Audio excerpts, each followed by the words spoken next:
এই বার্গারটা এর ভেতর রাখি, তো দেখি। আরে এ কি? এই বাক্সের মধ্যে আসলে কি থাকতে পারে? আমি তো প্রথমবার এমন কিছু দেখছি। গন্ধটাও বেশ ভালো লাগছে। মনে হচ্ছে এটা কোনো খাবারের জিনিস। ফেরেশতা আমাদের জন্য পাঠিয়েছে। আমি এটা খেয়ে দেখি। রাজকুমারী দাঁড়ান, আপনাকে সাবধানে থাকতে হবে। দিন তো, আমি আগে খেয়ে দেখি নিচে কি আছে দেখি, একটু খেয়ে দেখি। আরে বাহ, এটা তো দারুণ স্বাদ।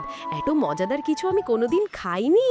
ওহ হায়, আমার কেএফসির বার্গারগুলো কোথায় গেল? আমি এগুলো এর ভেতর রেখেছিলাম, হঠাৎ করেই উধাও হয়ে গেল। এটা কিভাবে সম্ভব? কোথাও কোনো ছিদ্র আছে নাকি? কিন্তু নিচটা তো একেবারেই মজবুত। তবে বার্গারগুলো গেল কোথায়? তাহলে তুমি আমার জিনিসপত্র গায়েব করছো। দেখি কতক্ষণ পর্যন্ত তুমি এগুলো গায়েব করো। আরে এটাও উধাও হয়ে গেল, এটাও এর ভেতরে দিয়ে দেখি। আচ্ছা, তুমি আমার সঙ্গে তর্ক করছো বুঝি, কিন্তু আমিও তোমাকে ভর্তি করেই ছাড়বো। এই ভাতের বাটি এতে ঢুকিয়ে দিই, দেখি কিভাবে এটা ভর্তি না হয়।